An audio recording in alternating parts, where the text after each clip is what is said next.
Bienvenidos. En el capítulo 7 se toca el tópico del conductismo. En cuanto al conductismo, esta línea de pensamiento presenta una serie de influencias importantes. Por ejemplo, se refiere el pensamiento o el abordaje desde la perspectiva asociacionista, donde la persona, los seres, aprendemos en base a principios de asociar los hechos, los eventos, las ideas, las imágenes. Como un principio explicativo podríamos entenderlo al asociacionismo. Luego hablaríamos del positivismo, es decir, la búsqueda de que el abordaje psicológico pueda ser entendido por fin como una ciencia más próxima a las ciencias duras que a las ciencias más bien entendidas como suaves. Curiosamente, la psicología cae dentro de esta línea en términos de prejuicio positivista, es decir, que se pueda medir sin ninguna discusión los temas, los abordajes dentro de la psicología. A su vez tenemos el evolucionismo. Cuando hablamos del evolucionismo, por ejemplo, y de acuerdo a las palabras del autor, Prieto en este caso, se hablaría de la continuidad biológica entre lo que es las especies animales y la especie del animal humano o la especie del ser humano, en el sentido de que nuestro sistema nervioso es similar en estructura y que responde a las mismas leyes naturales a las cuales respondería el sistema nervioso de los sujetos animalitos en este sentido. Eso por un lado en particular, en el sentido fundamentalmente de que además de una diferencia, bueno, es que debemos entender de que la diferencia con los animales es una diferencia de tipo cuantitativa y no cualitativa, en el sentido de que nosotros tenemos un cerebro similar al de los animales, pero que presenta en términos cuantitativos una mayor masa. Y por ende, ¿no es cierto?, también respondemos a lo que es las leyes físicas asociadas con los procesos biológicos. Como decía, y me alejé un poco, además, ¿no es cierto?, de mencionar esto de la continuidad biológica, también debemos remitirnos al hecho de que nuestra conducta y la conducta de los animales responde a un entorno, responde al ambiente. Y de alguna forma somos algo pasivos, puesto que debemos adaptarnos a los estímulos que provienen del medio externo. De igual manera también están los abordajes propios de la llamada psicología animal, que responde a las conclusiones funcionalistas. Debemos entender, ¿no es cierto?, de que el funcionalismo le interesa cómo funcionan las cosas y para qué funcionan las cosas, puesto que el pragmatismo sería, bien estadounidense, el pragmatismo sería la continuidad lógica detrás de estos planteamientos, en el sentido de que lo que importa es la conducta, ¿no es cierto?, observable, medible, ¿no es cierto?, y en función de lo que entendemos en un ambiente evolutivo que es proclive a que los seres respondamos al entorno muchas veces de manera pasiva. De igual manera tenemos las ciencias naturales, de las cuales podemos remitirnos a los trabajos principalmente de la reflexología de Pavlov, principalmente, que se mencionan otros, pero me detengo en Pavlov debido a que él constituye una serendipia, es decir, un descubrimiento afortunado a través de su investigación. Pavlov era un fisiólogo. Como fisiólogo, este señor descubrió, en este caso de manera, diríamos fortuita, debido a toda la preparación del caballero, sin su preparación, él no lo hubiera notado, la idea de que, bueno, no la idea, sino el fenómeno de que los animales establecían un condicionamiento, es decir, el condicionamiento clásico referimos nosotros que el animal asociaba, principio explicativo, al técnico de laboratorio con el alimento y salivaba cuando veía al técnico de laboratorio, cuando antes simplemente salivaba ante la comida. Los estímulos, ¿no es cierto?, incondicionados se tornan condicionados, ¿no es cierto? Y de esa manera tenemos el condicionamiento clásico que será tomado por los planteamientos estadounidenses de Watson, de Skinner, para, ¿no es cierto?, sustentar su teoría de lo que entendemos ahora, o lo que estamos tratando ahora, como es el conductismo. De esta forma, también podemos establecer de que cuando hablamos, ¿no es cierto?, de la temática del conductismo, es como una respuesta bastante cáustica al planteamiento de la primera psicología, llámese experimental, es decir, ir en contra de los planteamientos estructuralistas que refieren, ¿no es cierto?, una necesidad o un entendimiento asociado a los procesos internos, los procesos introspectivos, cosa que los conductistas llegarán de forma definitiva a tratar de negar, concentrándose solo en aspectos propios de un organismo pasivo receptor, pero en esto me estoy adelantando. A los fundadores del conductismo podemos atribuirles por lo menos el gran avance en cuanto a el estudio referido dentro del aprendizaje básico, puesto que el conductismo da cuenta de procesos como son el reflejo condicionado que determinarán finalmente cómo los seres humanos aprendemos a temer ciertos estímulos provenientes del ambiente y temerles con razón. ¿Qué quiero decir con esto? Que cuando hablamos de los fundadores del conductismo debemos hablar primero que nada de John Watson y su continuador sería B.F. Skinner.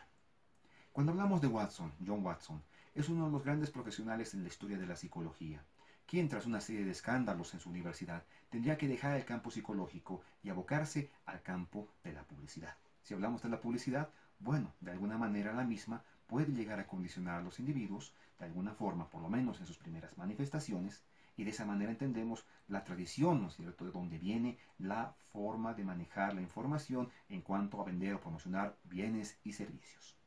Watson plantea que el objeto de estudio de la psicología tiene que ser, pues en este caso, la conducta, los hechos observables de la conducta, que responden a leyes naturales, son dados a los sentidos y que de forma objetiva pueden ser, ¿no es cierto?, la conducta, los elementos de la conducta pueden ser pues evaluados por cualquier persona. O sea, hablamos de búsqueda de objetividad en el estudio, haciendo a un lado lo que entenderíamos como los fenómenos de la conciencia, los aspectos emocionales, que serán negados por Watson de alguna manera, no absolutamente, y luego posteriormente por Skinner.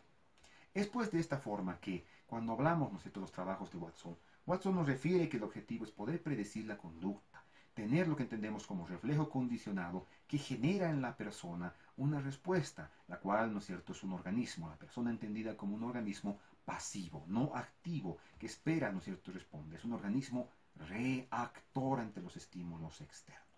De esta forma él plantea, ¿no es cierto?, que algunos miedos primitivos son el resultado fundamental de un condicionamiento, ¿no es cierto?, el reflejo condicionado, en este sentido el condicionamiento clásico descubierto por Pavlov. En este sentido, podemos mencionar un ejemplo interesante, que en los trabajos de Watson tenemos el caso de la ratita Blanca y el pequeño Alberto. Como a un niño pequeño se le condicionó a tener miedo a una rata. Como era la situación, hablamos de la contigüidad. ¿Cómo es esto? El niño se le presentaba a la rata, se le presentaba un ruido. El niño no le tenía miedo a la rata, pero le tenía miedo al ruido. Escuchaba el ruido, se ponía mal, al mismo tiempo, de forma contigua, en contigüidad se presentaba la rata.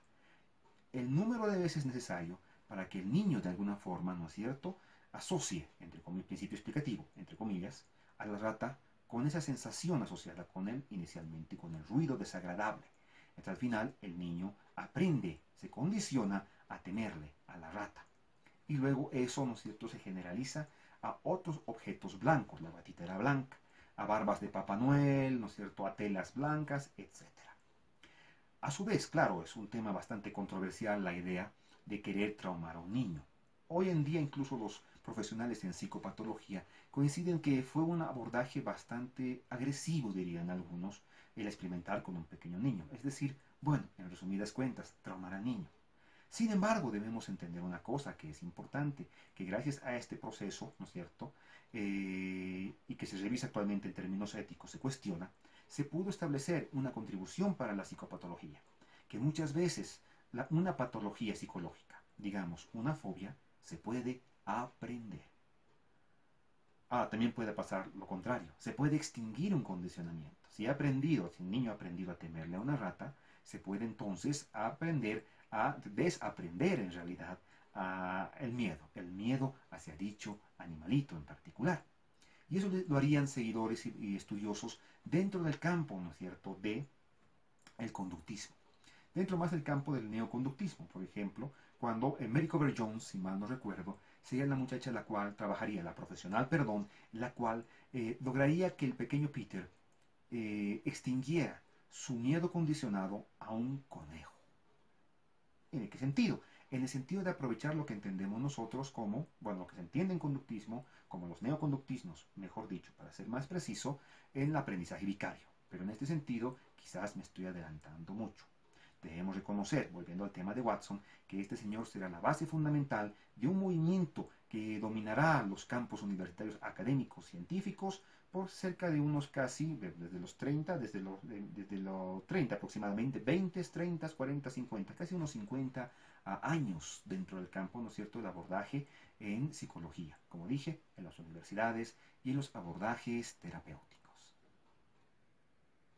Uno de los más importantes seguidores de Watson será B.F. Skinner. B.F. Skinner. Este caballero plantea lo que entenderíamos como una especie de conductismo radical. Algunos dicen que es Watson, pero otros le atribuyen todo al poderoso Skinner. La duración de la disciplina, de la línea de pensamiento en variedad del conductismo, se debe al trabajo de Skinner, a su poderosa presencia y a sus abordajes y contribuciones metodológicas, principalmente, las cuales aún hoy son muy valoradas por las diferentes líneas de abordaje investigativo psicológicas.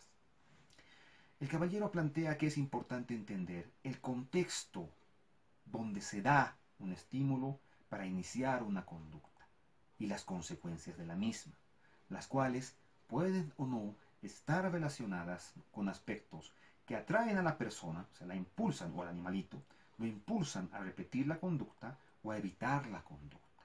Es decir, el fenómeno del reforzamiento, los reforzadores en este sentido. El objeto de estudio, ¿no es cierto?, para Skinner es la conducta operante, resultado de estas interacciones como tal, del estímulo, la conducta como tal, las consecuencias de la conducta. El propósito es predecir y controlar la misma siguiendo los planteamientos de Watson, y en este sentido hablamos del reflejo, ¿no es cierto?, condicionado, pero con el elemento fundamental asociado, que sería en este caso el reforzador, que hace que una conducta se refuerce en el tiempo o puedan extinguirse más fácilmente. Señala que es importante tomar en cuenta la receptividad. El organismo es pasivo, es simplemente receptivo. Y como tal, el organismo en particular, no habrá, por lo menos en el organismo, no se habrán de tomar en cuenta aspectos de índole, de conciencia, de voluntad, de motivación, de iniciativa por parte del organismo mencionado. Skinner trabaja con sus cajas de problemas. Se reconoce mucho el trabajo con, ¿no es cierto?, cajitas de Skinner, las llamadas cajas de Skinner. Él solía trabajar con animales, principalmente hablando. Retomemos lo que entendemos como la continuidad evolutiva, que podemos estudiar a los animales y comprender fenómenos que luego pueden ser de alguna manera generalizados. De alguna manera, quiero decir, no ser muy preciso, o sea, muy exagerado, muy exacto a ese respecto, con la conducta de los seres humanos.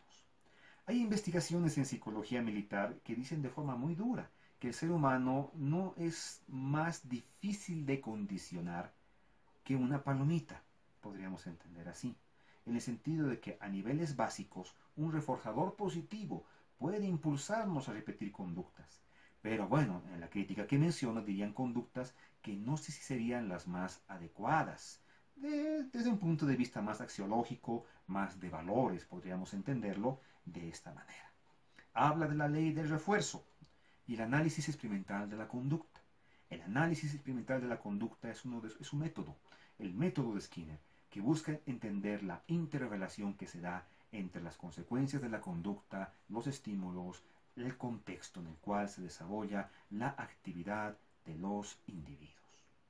Mientras que cuando hablamos del condicionamiento clásico, muchas veces se habla de la reflexología, los puros reflejos, podríamos entender, procesos sobre los cuales hay muy poco control consciente. Pero cuando hablamos, ¿no es cierto?, del trabajo de Skinner, del condicionamiento operante, hablamos de la intervención de la musculatura estriada, hablamos de movimientos complejos, hablamos de poder condicionar a un ratoncito a hacer procesos motores complejos, secuencias de movimientos basadas por entero en estímulo, respuesta, reforzador, entre otros planteamientos fundamentales. Es gracias a Skinner y su presencia que la psicología conseguirá interesantes progresos en el campo metodológico, en el campo de la medición, del análisis experimental, en este caso de la conducta.